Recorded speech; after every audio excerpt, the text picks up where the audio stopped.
Hello and welcome to the morning news. My name is Dino. And here is the story. Police to crack down on careless animal owners after cop's fatal collision with cow.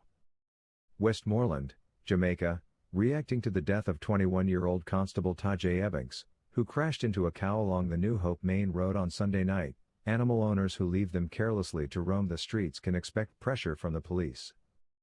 Deputy Superintendent of Police, DSP, in charge of operations for the Westmoreland Police Division, Adrian Hamilton, said there are serious concerns with cows roaming the thoroughfare and says the police will be taking this matter seriously and bringing those animals' owners to the books when it comes on to ensuring that they take control of their animals, which are causing great loss of lives within that area.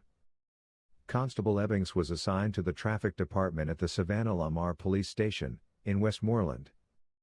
Reports are that at 8:35 p.m., Ebanks was traveling on his service motorcycle while on duty towards Little London in the parish, when upon reaching a section of the roadway, he collided with a cow that walked from the left embankment into his path. Constable Ebanks was flung from the motorcycle and sustained multiple injuries. He was assisted to the hospital where he was pronounced dead. In light of Ebanks's death, DSP Hamilton told IRI News Media TV that the staff is devastated at this time. The staff is shaken at this unfortunate incident. Ebanks was an endearing individual who galvanized people. Ebanks was a very promising constable who was quiet and always willing to go the extra mile. He was disciplined in his conduct and attire, and he will be sorely missed, DSP Hamilton said. I want to extend our appreciation to the family as well as our condolences. We know they are going through a difficult time.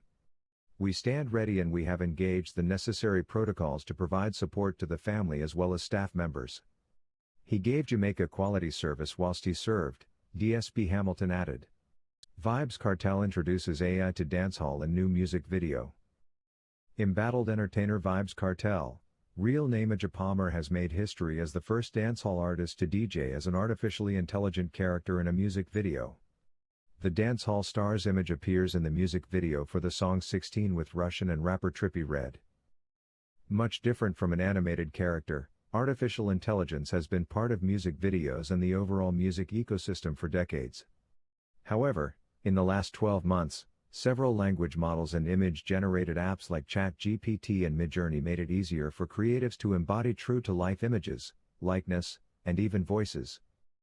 Entrepreneur Com reported that through technologies like virtual reality, listeners will not just listen to music, but also virtually see their favorite musicians performing exclusively for them. Through wearable neuroelectrical stimulators, listeners will feel the music in their bones and muscles and regions of the brain. They may also be able to feel the sentiments and emotions of the artist through these stimulations. As Vybz Kartel serves his life sentence for murdering Clive Lizard Williams, he sets the trend with his image being the first to be projected using AI. Kartel sits in a Louis Vuitton bulletproof vest with his facial tattoos barely showing and his eyes slightly squinted. AI Kartel's hair is short and well-groomed. He is also slim and looks much younger, yet it's close to realistic-looking human being.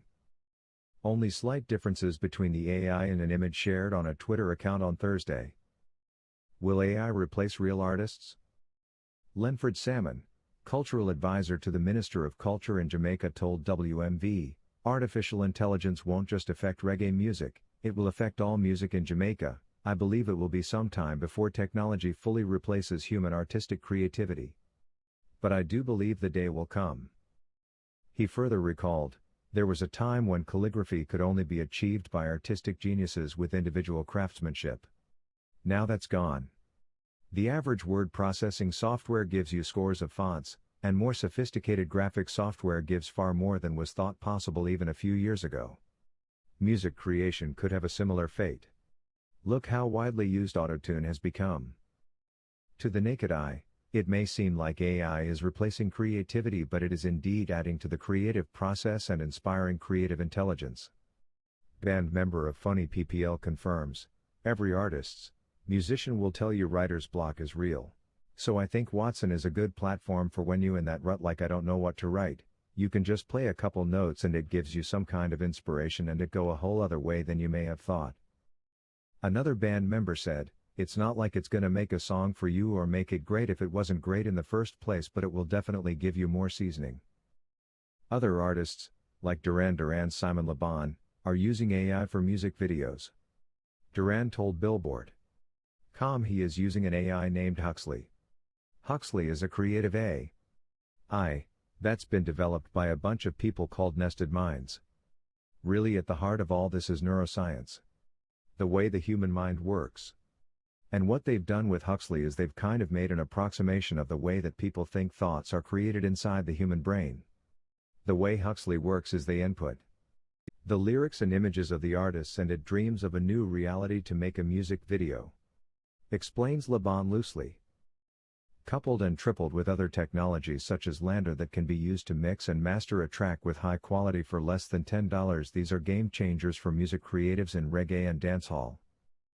Bake of dancehall hit group T.O.K. He agrees, but says there are two sides to music, one being the sound and the other the feeling.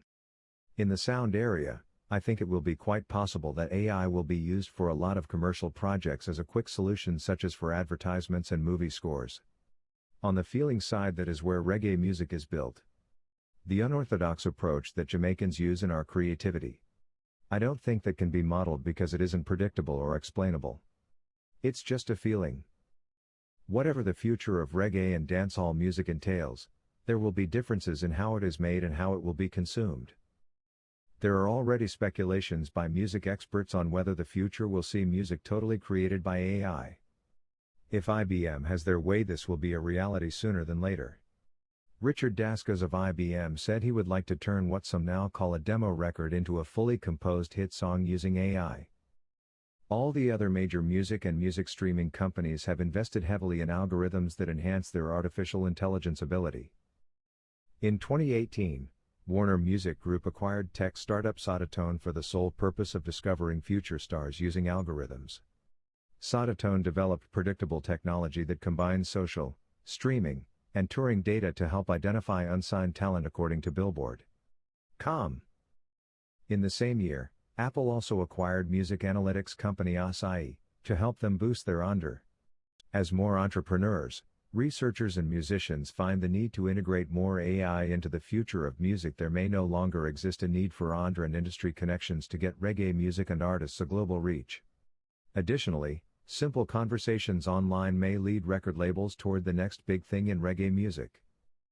Brian Whitman, the CFO of Echo Nest, a company acquired by Spotify in 2014, wrote that every word uttered on the internet about music goes through our systems that look for descriptive terms, nouns, phrases, and other texts. That's one side of how AI is changing the way music is consumed. The other side is the creation of music and music-related content. Currently, many creators either rely on fair use laws or opt not to use any music at all in their content for fear of a copyright flag on their YouTube account. Music tech veteran Prashant Agarwal, CEO of India-based streaming service Gaana, said in a comment in 2021 on Entrepreneur.com, "Not very far in the future, AI will create its own music using generative adversarial networks or GANs." After raising $115 million in 2018, the company issued a statement saying it plans to use this new capital to develop artificial intelligence to create more personalized services and features for listeners.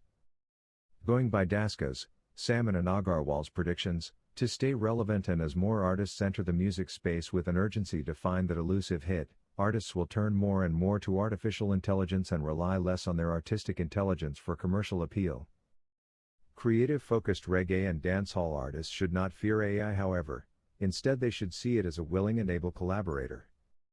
Tech expert Bernard Marr, in assuring artists of an integrated future, says AI technology is transforming the music industry in a myriad of ways, but creatives shouldn't be worried about losing their jobs and being replaced by computers.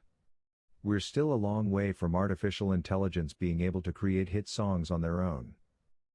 But as tools develop and the music industry learns how to use AI as a supplement to human creativity, our world will continue to sound sweeter and sweeter every year, and artists will become more innovative. Is at a new low. Attorney at law Esat Buchanan has indicated his decision to step down as chairman of the People's National Party, PNP, Human Rights Commission following his foul-mouthed comments aimed at Director of Public Prosecutions, DPP, Paula Llewellyn. In a broadcast on a YouTube program, Buchanan quoted from a song done by convicted killer Adidja Palmer, better known as Vybz Kartel, in which he disrespectfully instructs the DPP to commit a sexual act. Buchanan is representing Kartel in his appeal against his conviction before the United Kingdom-based Privy Council. The attorney's comment, which has gone viral, has attracted criticism from several social media users, with the head of the governing Jamaica Labour Party, JLP, Women's Caucus, Gender Affairs Minister Olivia Grange leading a charge for PNP President Mark Golding to immediately fire him. Grange has argued that under the guise of quoting his client, who is incarcerated for murder, Buchanan used misogynistic, crude, nasty, sexist, low and disgraceful language in reference to the country's chief prosecutor. Speaking for the JLP Women's Caucus, Grange said, "We are mindful not to appear to politicize the office of the Director of Public Prosecutions or the holder thereof. However, right is right and wrong is wrong, and the truth of the matter is, if the holder of any office in the PNP, or anywhere, directed that comment at any female, we'd have condemned it and insisted that action be taken against him." She called on Golding to condemn Buchanan's posture and urged the Disciplinary Committee of the General Legal Counsel, GLC, to immediately probe the attorney for breach of the canons of the profession. According to Grange, she was disappointed that an attorney and chairman of a body within the PNP could bring himself to utter such insolent and vile comments in reference to a woman. Grange said the comments represent a new low in the treatment of women by men in the PNP. It is Mr. Golding's own action to politicize the DPP that has created the environment for some men in the leadership of the PNP to believe they can refer to this woman public servant using hateful, vile, harassing and bullying language. The comments have disrespected every woman in leadership across Jamaica and must concern every well-thinking man in politics and the wider society, said Grange as she invited all women in leadership, including PNP Chairman Dr. Angela Brown Burke, and PNP Women's Movement President Patricia Duncan Sutherland, to join her in condemning Buchanan's vile and inappropriate rhetoric against another woman in leadership. While not stating the party's position on the comments made by Buchanan, the PNP in a mid-morning release said the attorney had indicated to Golding his intention to step down as chairman of the party's Human Rights Commission. He believes that resigning is in the party's best interests as the remarks in question do not reflect the values of the People's National Party. The party accepts his resignation and expresses gratitude to Comrade Isat for his service to the commission, and thanks him for his contributions, said the PNP. Buchanan had previously been found guilty of professional misconduct by the Disciplinary Committee of the GLC in October 2022. At that time Buchanan was accused of breaching Canon 1B of the legal profession, Canons of Professional Ethics, rules which stipulates that an attorney shall at all times maintain the honor and dignity of the profession and shall abstain from behavior that may tend to discredit the profession of which he is a member. He had accused the DPP's office of being shady following a request by the defense to have a cell phone that featured prominently in the Kartel murder trial re-examined. The re-examination was in preparation for an appeal to the Privy Council. In her response, the DPP said Buchanan had mischaracterized events. She also accused him of engaging in irresponsible and reckless behavior.